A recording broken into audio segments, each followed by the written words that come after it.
రానున్న సాధారణ మరియు అసెంబ్లీ ఎన్నికలను స్వేచ్ఛగా, శాంతియుతంగా, నిష్పక్షపాతంగా నిర్వహించేందుకు అవసరమైన చర్యలు తీసుకుంటున్నట్లు ప్రభుత్వ ప్రధాన కార్యదర్శి కెఎస్ జవహర్ రెడ్డి పేర్కొన్నారు.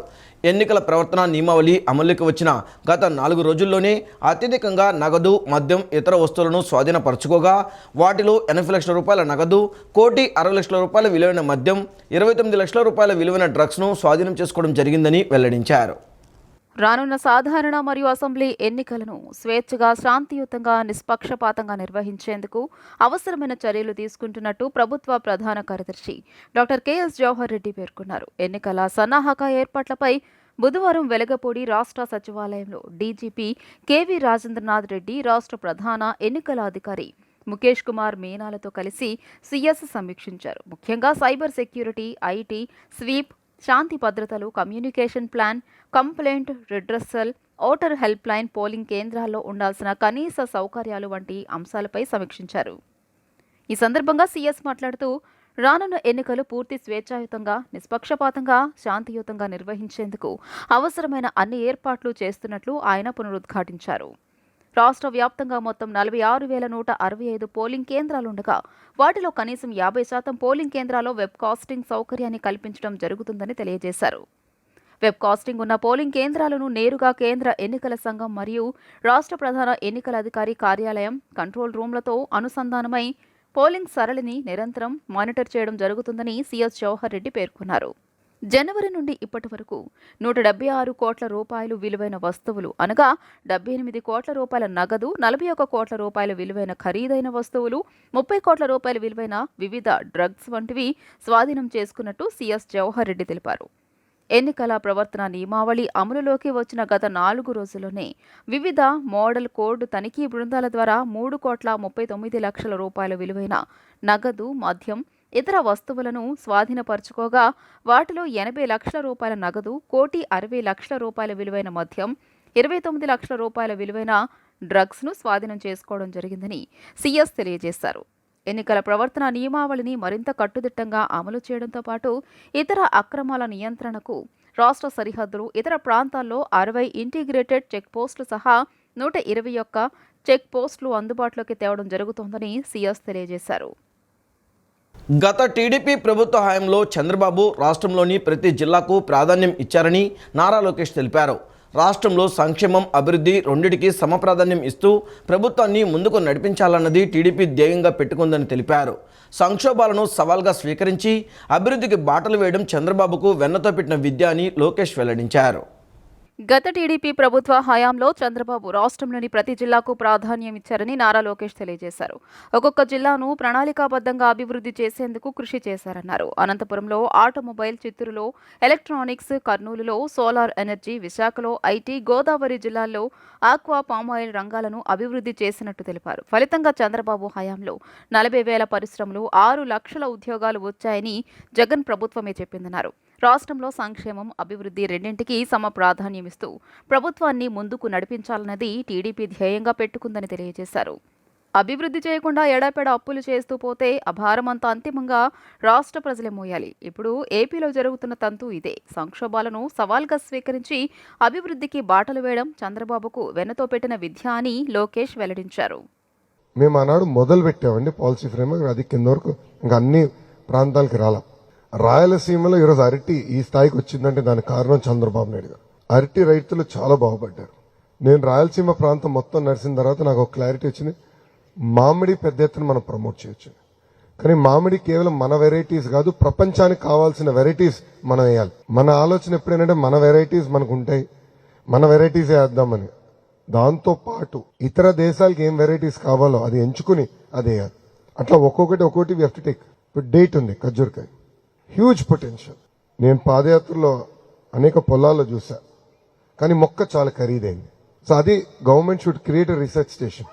సో అట్లా కొన్ని ప్రాంతాల్లో కొన్ని థ్రస్ట్ ఏరియాస్, ఓకే ఇక్కడ మామిడి హబ్ చేద్దాం, ఇక్కడ ఖర్జూర్కాయ చేద్దాం, ఇట్లా చేసి we need to create the entire eco system. అంటే పరిశ్రమలు తీసుకురావాలి, ప్రైమరీ ప్రాసెసింగ్, రీసెర్చ్ స్టేషన్స్ తీసుకురావాలి, పీరియాడిక్ సాయిల్ టెస్టింగ్ చేయించుకోవాలి, ఇరిగేషన్ పకడ్బందీగా చేయాలి. ఇదంతా ఇన్క్లూజివ్ గా చేస్తేనే సక్సెస్ వస్తుంది. and that is something we want to do in agriculture. Jagan హయాంలో కాలువగట్ల వెంబడి ఉన్న ఒక్క ఇల్లు కూడా తొలగించేదే లేదని వైసీపీ తూర్పు నియోజకవర్గ ఇన్ఛార్జ్ దేవినేని అవినాష్ హామీ ఇచ్చారు. స్థానిక ఎమ్మెల్యే హోందాతనాన్ని మర్చి రెచ్చగొట్టే వ్యాఖ్యలు చేస్తున్నారని ఆగ్రహం వ్యక్తం చేశారు. బీసీలకు అండగా ఉండే పార్టీ వైసీపీ అని ఆయన వెల్లడించారు. రామలింగేశ్వర్ నగర్ 15వ డివిజన్లో ఎన్నికల ప్రచారంలో డిప్యూటీ మేయర్ బెల్లం దుర్గతో కలిసి తూర్పు నియోజకవర్గ వైసీపీ ఇన్ఛార్జ్ దేవినేని అవినాష్ పాల్గొన్నారు. ఈ సందర్భంగా ఆయన మాట్లాడుతూ టీడీపీ హయాంలో నియోజకవర్గంలో ఎటువంటి అభివృద్ధి జరగలేదని ఆరోపించారు. కాలువగట్ల వాసులకు మంచినీటి సౌకర్యాన్ని కల్పించామని, అన్ని రకాల మౌలిక సదుపాయాలు కల్పించామని వెల్లడించారు. అసత్య ప్రచారాలతో కాలం గడుపుతున్న టీడీపీ ఎమ్మెల్యే గద్దె రామ్మోహన్కు వచ్చే ఎన్నికల్లో ప్రజలే సరైన గుణపాఠం చెప్తారని అన్నారు. జగన్ హయాంలో కాలువగట్ల వెంబడి ఉన్న ఒక్క ఇల్లు కూడా తొలగించేదే లేదని హామీ ఇచ్చారు. కాలువగట్ల వద్ద ఉన్న ఇళ్లను తీసేసి సింగపూర్ సంస్థకు అప్పచెప్పాలని చంద్రబాబు ప్రభుత్వం కుట్ర పన్నిందని ఆరోపించారు. టీడీపీ ఎమ్మెల్యే గద్దె రామ్మోహన్ హుందాతనాన్ని కోల్పోయి రెచ్చగొట్టే వ్యాఖ్యలు చేస్తున్నారని మండిపడ్డారు. 14 ఏళ్లుగా సీఎం ఇంకా ఉన్న చంద్రబాబుకు ఇప్పుడు బీసీ డిక్లరేషన్ గుర్తుకు వచ్చిందా అని ప్రశ్నించారు. గత 5 సంవత్సరాల గారు తెలుగుదేశం పార్టీ హయాంలో కాలువగట్ల ప్రాంతాలన్నీ గారు తొలగించి, ఎందుకంటే చంద్రబాబు నాయుడు, గద్దె రామ్మోహన్, ఆ రోజు ఉన్న బోండావమ్మ, ప్రతి ఒక్కరి గారు విజయనగరం మొత్తం గారు ఒక రౌండ్ వేసి ఆ రోజు బస్సులో కాలువగట్లన్నీ గారు తొలగించి బ్యూటిఫికేషన్ చేయాలి, సింగపూర్ సంస్థకి ఇవ్వాలని చెప్పి ఆ రోజు ఒక ఒప్పందం చేసుకున్నారు. అవునా కాదా? తెలుగుదేశం పార్టీ వాళ్ళు సమాధానం చెప్పాలి. ఈరోజు మీరు ఏది రాస్తే అది నిజమని చెప్పని, మీరు ఏది మాట్లాడితే అది నిజమని చెప్పని, మీ సోషల్ మీడియాలో ఏది వస్తే అది నిజమని చెప్పిన ఒక భ్రమలో ఈరోజు తెలుగుదేశం పార్టీ వాళ్ళు ఉన్నారు. ఈరోజు రామ్మోహన్ గారు మాట్లాడుతూ 70 సంవత్సరాల వ్యక్తి ఈరోజు దిగజారిపోయి హుందాతనం కోల్పోయి ఈరోజు 35 సంవత్సరాలు పోటీ చేస్తున్న మమ్మల్ని చూసి, నన్ను చూసి భయపడుతున్నారు. అబద్ధపు ప్రచారాలు, రెచ్చగొట్టే వ్యాఖ్యలు, కుటుంబాలను విమర్శించే విధంగా, ఏదైతే మంచి అని చెప్పిన ఒక ముసుగులో ఇన్ని సంవత్సరాలు ఉన్న రామ్మోహన్ గారు ఇప్పుడు ఆ ముసుగు తీసేసి ఆయన ఒరిజినాలిటీగా విమర్శలు, శవ రాజకీయాలు, చనిపోయిన వాళ్ళ మీద రాజకీయాలు, అబద్ధపు ప్రచారాలు, అవాస్తవాలు ఈరోజు రామ్మోహన్ గారు ప్రచారం చేస్తున్నారు. శ్రీలంక బెల్ట్ అంతా కూడా ఒక మోడల్ డివిజన్స్గా తీర్చిదిద్దామంటే ఇవన్నీ కూడా ప్రజానీకం గమనిస్తున్నారు. మేమేమి గ్రాఫిక్స్ చేయట్లా, రీల్స్ చేయట్లా, ప్రజానీకాన్ని కళ్ళకు కట్టినట్టుగా కనపడుతుంది. మరి ఇదే వేసవికాలంలో మేమందరం వాటర్ ట్యాంకులు తెచ్చి విఎంసీ నుంచి నీళ్ళు ఇచ్చే సందర్భాలు ఉన్నాయి. కానీ ఈరోజు ఇంటికి వెళ్తే మంచినీళ్ళు ఇచ్చి ఫ్రిడ్జ్లో వాటర్ ఇస్తున్నారంటే ప్రజానీకం, దాన్ని బట్టి ప్రజానీకం తీర్పు అర్థమవుతుంది. తప్పకుండా జగన్మోహన్ రెడ్డి గారి ప్రభుత్వాన్ని బలపరుస్తూ ఇక్కడున్న అవినాష్ గారిని 15వ డివిజన్ ప్రజానీకం ఒకటే అంటున్నారు. మేము మిమ్మల్ని ఎమ్మెల్యేగా తీర్చుకుని అత్యంత మెజార్టీగా మేము అందరం కూడా దీవిస్తామని ప్రతి ఒక్కరూ కూడా దీవిస్తున్నారు.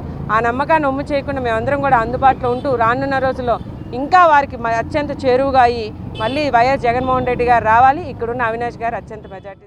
కొడాలి నాని, వల్లభనేని వంశీతో నాకు ఎటువంటి సంబంధాలు లేవని మాజీ ఎమ్మెల్యే బోడే ప్రసాద్ స్పష్టం చేశారు. టీడీపీ టికెట్ నాకే వస్తుందని నమ్ముతున్నాను. అధిష్టానం తీసుకునే నిర్ణయం బట్టి నేను పోటీ చేసే విషయం ఆధారపడి ఉంటుందని తెలిపారు. బాధలో నేను ఏమన్నా మాట్లాడి ఉంటే అధిష్టానాన్ని క్షమాపణలు కోరుతున్నానని అన్నారు. మాజీ మంత్రి కొడాలి నాని, గన్నవరం ఎమ్మెల్యే వల్లభనేని వంశీమోహన్తో నాకు ఎటువంటి సంబంధాలు లేవని మాజీ ఎమ్మెల్యే బోడే ప్రసాద్ స్పష్టం చేశారు. పట్టాభిపై పార్టీ కార్యాలయంపై దాడి ప్రయత్నాలు చేస్తున్నారని నేను ముందే చెప్పాను. నాకు వంశీ, కొడాలితో సత్సంబంధాలే ఉంటే నేనెందుకు చెబుతాను అని ప్రశ్నించారు. వంశీ, నానితో సంబంధం లేదని నా పిల్లల మీద ప్రమాణాలు చేసి చెబుతున్నాను అంటూ ఆసక్తికర వ్యాఖ్యలు చేశారు. నారా భువనేశ్వరి మీద వంశీ ఆరోపణలు చేసినప్పుడే సర్వస్వం కోల్పోయావని, వంశీకి మెసేజ్ చేశానని గుర్తు చేసుకున్నారు. పార్టీ కోసం పనిచేయటమే నాకు తెలుసు. పనిచేయడం రాని వాళ్లు నాపై అసత్య ప్రచారం చేస్తున్నారు. పోటీ చేయడం కోసం ఇలాంటి ప్రచారాలు చేయాలా అంటూ మండిపడ్డారు. టీడీపీ టికెట్ నాకే వస్తుందని నమ్ముతున్నానని, అధిష్టానం తీసుకునే నిర్ణయాన్ని బట్టి నేను పోటీ చేసే విషయం ఆధారపడి ఉంటుందన్నారు. బాధలో నేను ఏమన్నా మాట్లాడి ఉంటే అధిష్టానాన్ని క్షమాపణలు కోరుతున్నానని చెప్పారు. నాకంటే బెటర్ అభ్యర్థి దొరుకుతారని పార్టీ ఐవీఆర్ఎస్ సర్వే చేస్తున్నారని భావిస్తున్నాను. ఖచ్చితంగా టికెట్ నాకే ప్రకటిస్తారని నా నమ్మకం అన్నారు. ఒక నిబద్ధత గల నాయకుడిని కోల్పోయే ప్రమాదం ఉంది. కాబట్టి దయ ఉంచి పార్టీకి మంచి చేయాలనుకుంటే మంచి సలహాలు ఇవ్వండి తప్పితే ఇలా బురద జల్లే కార్యక్రమాలు మాత్రం. ఇంకోటి, ప్రతి ఒక్కడూ కూడా బాబు గారి దగ్గరికి వెళ్ళి యారగంటు నేను యారగంటు, ప్రతి కార్మికుడితో పేదవాడితో కలిసి సొంత ఇంట్లో మనిషిలాగా నన్ను ఆదరిస్తూ ఉన్నారనంటే ఈ విధంగా విషం కక్కే విష సర్పాలు ప్రజల మధ్య ఉండటం కూడా ప్రమాదకరమేమోనని భావిస్తూ ఉన్నా. నా పిల్లల మీద ప్రమాణం చేసి చెప్తున్నా, నేను కొడాలి నాని అనే వ్యక్తిని ప్రత్యక్షంగా ఈ 5 సంవత్సరాల్లో ఒక్కసారి కూడా చూడలా, ఒక్కసారి కూడా ఫోన్లో మాట్లాడలా. వల్లభనేని వంశీతోటి ఒకసారి పెళ్లిలో కలవటం జరిగింది, 1-2 సార్లు ఫోన్లో మాట్లాడటం జరిగింది. అది కూడా అతను నాకు కాల్ చేస్తే నేను ఎన్నోసార్లు చెప్పా, భువనమ్మ గారి మీద దాడి జరిగినప్పుడు నువ్వు నోరు పారేసుకున్నప్పుడు నీ సర్వస్వం కోల్పోయావు, నువ్వు చేసిన తప్పు వెనక్కి తీసుకోలేని తప్పు చేశావని చెప్పేసి నేను మెసేజ్ పెట్టడం జరిగింది. 2019లో నేను ఆర్థికంగా కొద్దిగా ఇబ్బందులు ఉన్నా, ఒక చిన్న పని చేయమని చెప్పి వంశీకి ఫోన్ చేస్తే నాకు ఆ పని కూడా చేసి పెట్టలేకపోయాడు. 1-2 సార్లు ఫోన్ చేస్తే ఇసుక్కున్నాడు. ఆ రోజు నుంచి కూడా ఈ రోజు వరకు ఎవరైనా ఫోన్ చేస్తే అతను శత్రువు, నాకు ఈ పార్టీలో లేని వ్యక్తి నాకు స్నేహితుడు కాదు అని చెప్పి మగతనంగా చెప్పిన వ్యక్తిని. ఆంధ్రప్రదేశ్లో అరాచక పాలన కొనసాగుతుందని లోక్సత్తా పార్టీ వ్యవస్థాపక అధ్యక్షులు జయప్రకాష్ నారాయణ మండిపడ్డారు. వచ్చే అసెంబ్లీ ఎన్నికల్లో ఎన్డీఏ కూటమికి మద్దతు ఇస్తున్నట్లు ప్రకటించారు. ఆంధ్రప్రదేశ్ అసెంబ్లీ ఎన్నికల్లో తెలుగుదేశం పార్టీ, జనసేన, బీజేపీతో కలిసి బరిలోకి దిగుతామని జేపీ వివరించారు. ఆంధ్రప్రదేశ్లో రాజకీయ పరిస్థితులు మరింత దిగజారాయని జయప్రకాష్ నారాయణ ఆందోళన వ్యక్తం చేశారు. ఆంధ్రప్రదేశ్లో రాజకీయ పరిస్థితులు మరింత దిగజారాయని లోక్సత్తా పార్టీ వ్యవస్థాపక అధ్యక్షులు జయప్రకాష్ నారాయణ ఆందోళన వ్యక్తం చేశారు. సుపరిపాలన అంటే సంక్షేమం మాత్రమే కాదన్నారు. అభివృద్ధి చేస్తేనే మంచి పాలన ఇచ్చినట్టు అవుతుందని అభిప్రాయపడ్డారు. అప్పులు తీసుకొచ్చి సంక్షేమం కోసం ఖర్చు చేయడం సరికాదని జేపీ సూచించారు. సంక్షేమమే పాలన అనుకుంటే ఆ దేశం, రాష్ట్రం అధోగతి పాలు కావడం ఖాయమని హెచ్చరించారు. పిల్లల భవిష్యత్ గురించి ఆలోచించాలని జయప్రకాష్ నారాయణ సూచించారు. పేదరికం సమూలంగా వెళ్లిపోవాలని, అప్పుడే అభివృద్ధి జరుగుతోందని పేర్కొన్నారు. సంక్షేమం అంటే తాత్కాలిక ప్రయోజనాలు అని, అభివృద్ధి అంటే దీర్ఘకాలిక సంపద సృష్టించడమని జయప్రకాష్ నారాయణ వివరించారు. ఉపాధి కల్పించి పెట్టుబడులు అందజేసి ప్రోత్సహించాల్సిన అవసరం ఉందన్నారు. 25 ఏళ్ల పాటు ఈ సంక్షేమం సమర్థంగా అమలైనా సరే, మన ఇంటికి నెల డబ్బులు వచ్చినా, ఉచితంగా బియ్యం వచ్చినా, ఉచితంగా మరొకటి వచ్చినా కూడా 25 ఏళ్ల తర్వాత మా పిల్లల భవిష్యత్తు అద్భుతంగా ఉంటుంది, వాళ్ళ కాళ్ళ మీద నిలబడగలరు, తలెత్తుకు తిరగగలరు, సొంతంగా ఆదాయం సంపాదించుకోగలరు అనే పరిస్థితి ఉంటే సంతోషం. కానీ ఎల్లకాలం పుచ్చుకునే చేయనట్టయితే, నిరంతరం పేదరికం కొనసాగుతుంటే మలం పూస్తున్నాం ఆ పేదరికం నొప్పి తగ్గడం కోసం, పేదరికం పోయే ఏర్పాటు జరగడంలా ఖచ్చితంగా ఆ జాతికత చాలా ప్రమాదకరం. కాబట్టి ఈవేళ ఆంధ్రప్రదేశ్లో జరిగే పోరాటం సంక్షేమమే పరిపాలన, సంక్షేమమే రాజకీయము. అంటే సంక్షేమం అంటే ఏంటి? వ్యక్తిగతమైన తాత్కాలిక ప్రయోజనాలు, వ్యక్తిగతము తాత్కాలికం. అభివృద్ధి అంటే ఏంటి? దీర్ఘకాలంగా సమాజం మొత్తంలో సంపద సృష్టిని పెంచటం, మౌలిక సదుపాయాలు కల్పించటం, ఉపాధి పెరిగేందుకు ఏర్పాట్లు చేయటం, పెట్టుబడుల్ని ప్రోత్సహించటం, పారిశ్రామికీకరణ చేయటం. ఆ రూపంలో వ్యక్తుల ఆదాయాలు సొంతంగా పెరిగి వాళ్ళ కాళ్ళ మీద నిలబడటం. ఈ రెంటికి సమతూకం కావాలా? సంక్షేమమే పరిపాలన. ఈ రెంటికి మధ్య పోరాటం జరుగుతుంది. ఇవాళ పార్టీలని కూడా ఒక ముఠాలుగా మార్చేసి ఆ పార్టీల ప్రస్తావన తప్ప ప్రజల భవిష్యత్తు ప్రస్తావన పూర్తిగా కరువైపోయింది. నాకు చాలా బాధ అనిపిస్తుంది. సమాజ వినాశకారులు వాళ్ళు ప్రభావితం చేస్తున్నారు సమాజాన్ని. ఏ కులమైనా, ఏ పార్టీ అయినా సరే, నాకు అనవసరం ఈ కులం ఆ కులం, ఆ పార్టీ తేడాలు లేవు. వీళ్ళు అక్కడ ఉంటారు, వాళ్ళు ఇక్కడ ఉంటారు. నాకు తెలిసి వాళ్ళు నేను ఏం మాట్లాడినా కూడా వెంటనే కులం వస్తుంది, మతం వస్తుంది, ప్రాంతం వస్తుంది, మరొకటి వస్తుంది. ఇక్కడ మాకెవరికి కులం లేదు, మతం లేదు, ప్రాంతం లేదు. ఈవేళ దేశము రాష్ట్రం ఉన్న పరిస్థితుల్లో మన పిల్లల భవిష్యత్తును ఎట్లా కాపాడుకోవాలి? ఒక జాతి భవిష్యత్తు నిర్మాణం చేయడంలో చాలా సమాజం పాత్ర వహిస్తుంది, నమ్మిన విశ్వాసాలు పాత్ర వహిస్తాయి. కానీ రాజకీయం కీలక పాత్ర వహిస్తుంది, ఎన్నికల్లో ప్రజలిచ్చే తీర్పు కీలక పాత్ర వహిస్తుంది. టీడీపీ జాతీయ ప్రధాన కార్యదర్శి నారా లోకేష్ కుటుంబ సభ్యులు తిరుమల శ్రీవారిని దర్శించుకున్నారు.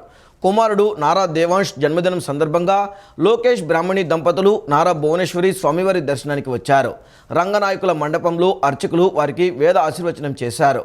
ఒక్కరోజు అన్న వితరణకు అయ్యే ఖర్చు 38 లక్షలను టీటీడీ అన్నప్రసాదం ట్రస్టుకు లోకేష్ విరాళంగా ఇచ్చారు. కలియుగ ప్రత్యక్ష దైవం తిరుమల శ్రీవారిని నారా కుటుంబం దర్శించుకుంది. తెలుగుదేశం పార్టీ అధినేత చంద్రబాబు మనువడు యువనేత లోకేష్ కుమారుడు దేవాంశ్ పుట్టినరోజు సందర్భంగా నారా కుటుంబం తిరుమలకు చేరుకుని శ్రీవారి సేవలో పాల్గొన్నారు. లోకేష్ బ్రాహ్మణి, దేవాంశ్, భువనేశ్వరి, శ్రీనివాసుణ్ణి దర్శించుకున్నారు. దేవాంశ్ పుట్టినరోజు కావడంతో లోకేష్ కుటుంబ సభ్యులు శ్రీవారిని దర్శించుకుని ప్రత్యేక పూజలు నిర్వహించారు. ప్రతి ఏటా దేవాంశ్ పుట్టినరోజు సందర్భంగా తిరుమల శ్రీవారిని నారా కుటుంబం దర్శించుకుని అన్నదానం చేస్తూ వస్తున్నారు. అలాగే ఈసారి కూడా నారావారి కుటుంబ సభ్యులు శ్రీవారిని దర్శించుకుని ఆశీస్సులు పొందారు. మాతృశ్రీ తరిగొండ వెంగమాంబ అన్న ప్రసాద కేంద్రంలో భక్తులకు కుటుంబ సభ్యులు అన్నదానం చేయనున్నారు. ఉదయం శ్రీవారి భక్తులకు అల్పాహారం వడ్డించారు. ఒక్కరోజు అన్న వితరణకు అయ్యే ఖర్చు 38 లక్షలను టీటీడీ అన్నప్రసాదం ట్రస్టుకు లోకేష్ విరాళమిచ్చారు. జగన్ పాలనలో బడుగు బలహీన వర్గాలకు రక్షణ లేదని, టీడీపీ అధికారంలోకి వచ్చాక బీసీలకు ప్రత్యేక రక్షణ చట్టం తీసుకొచ్చి చంద్రన్న అండగా నిలుస్తారని జడ్పీ మాజీ చైర్పర్సన్ గద్దె అనురాధ అన్నారు. టీడీపీ స్థాపించిన తరువాతే బీసీ, మైనార్టీ, ఎస్సీలకు రాజకీయంగా ప్రాధాన్యం వచ్చిందని తెలిపారు. జగన్ ప్రభుత్వంలో చేతి వృత్తిదారులకు కూడా ఉపాధి కరువైందని ఆవేదన వ్యక్తం చేశారు. జగన్ పాలనలో బడుగు బలహీన వర్గాలకు రక్షణ లేదని, తెదేపా అధికారంలోకి వచ్చాక బీసీలకు ప్రత్యేక రక్షణ చట్టం తీసుకొచ్చి చంద్రన్న అండగా నిలుస్తారని జడ్పీ మాజీ చైర్పర్సన్ గద్దె అనురాధ అన్నారు. స్థానిక 6వ డివిజన్ నిమ్మతోటకూడలి బ్రహ్మానందరెడ్డి నగర్లో నిన్న ఆమె ఎన్నికల ప్రచారం నిర్వహించారు. సైకిల్ గుర్తుపై ఓటు వేసి తెదేపా, జనసేన, భాజపా ఉమ్మడి ఎమ్మెల్యే అభ్యర్థి గద్దె రామ్మోహన్, కేసినేని శివనాథులను గెలిపించుకోవాలని కోరారు. ఈ సందర్భంగా అనురాధ మాట్లాడుతూ తెదేపా స్థాపించిన తర్వాతే బీసీ, మైనారిటీ, ఎస్సీలకు రాజకీయంగా ప్రాధాన్యం వచ్చిందని తెలిపారు. బీసీ తెదేపా నాయకులు కొల్లు రవీంద్ర, అచ్చెన్నాయుడుపై తప్పుడు కేసులు పెట్టి వేధించారని గుర్తు చేశారు. రామ్మోహన్ ప్రజలకు అందుబాటులో ఉంటూ ఎంతో మందికి విద్యా, వైద్య, ఉపాధి కోసం సహాయం చేస్తున్నారని పేర్కొన్నారు. జగన్ ప్రభుత్వంలో చేతి వృత్తిదారులకు కూడా ఉపాధి కరువైందని ఆవేదన వ్యక్తం చేశారు. రామ్మోహన్ గత 5 ఏళ్లలో పేదలకు ఉపాధి చూపేందుకు తన సొంత నిధులు ఖర్చు చేసి బళ్లు, ఇస్త్రీ పెట్టెలు, కుట్టు మిషన్లు అందించారని గుర్తు చేశారు. చంద్రబాబు అన్న క్యాంటీన్ల ద్వారా పేదలకు 5 రూపాయలకే భోజనం పెడితే జగన్ వాటిని మూసివేశారని, చిన్ని తన సొంత నిధులతో పేదలకు పట్టెడన్నం పెడుతున్నారని వివరించారు. నాయకులు పడాల గంగాధర్, పునుగుపాటి మోహన్ రావు, వడ్డేపల్లి కేశవ్, అబ్బూరి శ్రీనివాస్, అమీర్నేని కరుణకుమారి, పఠాన్ మదర్బీ, షేక్ షకీలా, భూబమ్మ, పద్మ, జనసేన నాయకులు పలిశెట్టి దుర్గాప్రసాద్ తదితరులు పాల్గొన్నారు. ప్రతి ఒక్కళ్ళు కూడా ఇవాళ చాలా ఉత్సాహంగా ఎప్పుడెప్పుడు ఎలక్షన్ వస్తుందా, మళ్ళీ తెలుగుదేశం ప్రభుత్వాన్ని అధికారంలోకి తీసుకొస్తామని చెప్పి వీళ్ళంతా కూడా బలంగా మరి జాగ్రత్తగా చేసుకోవాలి మనం అని ఈ ప్రభుత్వం మీద వీళ్ళకి నమ్మకం లేదు. వీళ్ళు ఎన్ని కక్షపూరిత ధోరణులు అనుసరిస్తారా అని భయం వీళ్ళందరిలో ఉంది. కాబట్టి మేమందరం మాత్రం సైకిల్కే ఓటేస్తాం. మరి జాగ్రత్తగా మనందరం కూడా మళ్ళీ అధికారంలో రావాలనే ఒక ఆకాంక్షను అన్ని వర్గాల ప్రజలు వ్యక్తం చేయటం మేము చూస్తూ ఉన్నాం. కాబట్టి ఈ రోజున జనసేన, బీజేపీ బలపరిచిన తెలుగుదేశం అభ్యర్థులుగా మరి వీరిద్దరికీ ఓటు వేయాలని ఎమ్మెల్యే, ఎంపీ గారికి, మన ఎమ్మెల్యే గారి గురించి, ఎంపీ గారి గురించి ఇక్కడ అందరికీ తెలుసు. ఎమ్మెల్యే గారు గత 15 సంవత్సరాలుగా ప్రజలకు అందుబాటులో ఉంటారు. స్వయం ఉపాధి కోసం ఎంతమందికో కుట్టు మిషన్ల దగ్గర నుంచి మరి ఇస్త్రీ పెట్టెలు కానీ, వాళ్ళకి వైద్య సాయం, ఎంతోమందికి కళ్ళ ఆపరేషన్లు చేయించారు. కళ్ళజోళ్ళు ఇప్పించటం, వైద్య సాయం చేయటం, మరి అదేవిధంగా టిఫిన్ బళ్ళు లాంటివి ఇప్పించటం, ఇస్త్రీ బళ్ళు ఇవ్వటం, ఇలా ఎన్నో కార్యక్రమాలు చేయటం ప్రజలందరికీ తెలుసు. మా ప్రభుత్వం వచ్చిన తర్వాత బీసీలకు ఏం చేస్తామని చెప్తుంటే ఈయన బీసీల మీద దాడులు చేస్తున్నారు. మా తెలుగుదేశం పార్టీ వ్యవస్థాపకులు నందమూరి తారక రామారావు పార్టీ పెట్టిన తర్వాత ఒక యనమల రామకృష్ణుడు కానివ్వండి, తెలంగాణలో ఇప్పుడు చాలామంది మినిస్టర్లు కానివ్వండి, మా తెలుగుదేశం ప్రభుత్వం పెట్టిన తర్వాతే బీసీలు బయటకు వచ్చి రాజ్యాధికారం అనుభవించారు. కానీ ఈ ప్రభుత్వం వచ్చిన తర్వాత పేరుకే బీసీ, ఎస్టీ, మైనారిటీ అన్నారు. ప్రతి బీసీ, ప్రతి మైనారిటీ జగన్మోహన్ రెడ్డి గారు గుమ్మం బయటే ఉండాలి కానీ లోనికి వచ్చే ఇది లేదు. ఈ రోజున యనమల రామకృష్ణ పొలిట్ బ్యూరో సభ్యులు, ఆయన చంద్రబాబు గారి తర్వాత 2nd ప్లేసు. ఆయన చెప్పిన నిర్ణయాలు చంద్రబాబు గారు పాటిస్తారు. మా ప్రభుత్వంలో కానీ, మా పార్టీలో కానీ బీసీలకు కానీ, మైనారిటీలకు కానీ ఇచ్చే ప్రాధాన్యత ఏ ప్రభుత్వంలో కూడా రాలేదు. ఈ జగన్మోహన్ రెడ్డి ప్రభుత్వంలో అయితే అసలు రాలేదని చెప్పి. మంగళగిరిలో వేంచేసి ఉన్న పానకాల లక్ష్మీ నరసింహస్వామి బ్రహ్మోత్సవాలు అత్యంత వైభవంగా నిర్వహిస్తున్నారు. ఉత్సవాలలో భాగంగా స్వామివారు ముత్యాల పందిరి వాహనంపై భక్తులకు దర్శనమిచ్చారు. వేద మంత్రోచ్చరణలతో అర్చకులు స్వామివారికి ప్రత్యేక పూజలు నిర్వహించారు. పెద్ద ఎత్తున భక్తులు స్వామివారిని దర్శించుకుని మొక్కులు చెల్లించుకున్నారు. గుంటూరు జిల్లా మంగళగిరిలో కొలువై ఉన్న పానకాల లక్ష్మీ నరసింహస్వామి దేవస్థానం బ్రహ్మోత్సవాలు అంగరంగ వైభవంగా నిర్వహిస్తున్నారు. ఉత్సవాలను పురస్కరించుకుని వివిధ రకాల పుష్పాలతో ఆలయాన్ని అందంగా అలంకరించారు. వేద మంత్రాలతో ఆలయ అర్చకులు స్వామివారికి ప్రత్యేక పూజలు నిర్వహించారు. స్వామివారిని దర్శించుకునేందుకు భక్తులు ఉదయం నుంచే క్యూ లైన్లలో బారులు తీరారు. పానకాల లక్ష్మీ నరసింహస్వామిని దర్శించుకున్న భక్తులు ప్రత్యేక పూజలు చేసి మొక్కులు చెల్లించుకున్నారు. ఉత్సవాల్లో భాగంగా స్వామివారు ముత్యాల పందిరి వాహనంపై భక్తులకు దర్శనమిచ్చారు. ముత్యాల పందిరి వాహనంపై ఆసీనులైన శ్రీదేవి భూదేవి సమేత నరసింహస్వామివార్ల గ్రామోత్సవ కార్యక్రమం కనుల పండుగగా సాగింది. ఈ సందర్భంగా మాడవీధులలో కోలాటం, చండీ మేళంతో పాటు ఏర్పాటు చేసిన వివిధ సాంస్కృతిక కళారూపాలు భక్తులను ఆకట్టుకున్నాయి. భక్తుల రద్దీ దృష్ట్యా ఆలయ అధికారులు పకడ్బందీ ఏర్పాట్లు చేశారు. వేలాదిగా తరలివచ్చిన భక్తుల సందడితో ఆలయ ప్రాంగణం ఆధ్యాత్మిక శోభతో వెల్లివిరిసింది.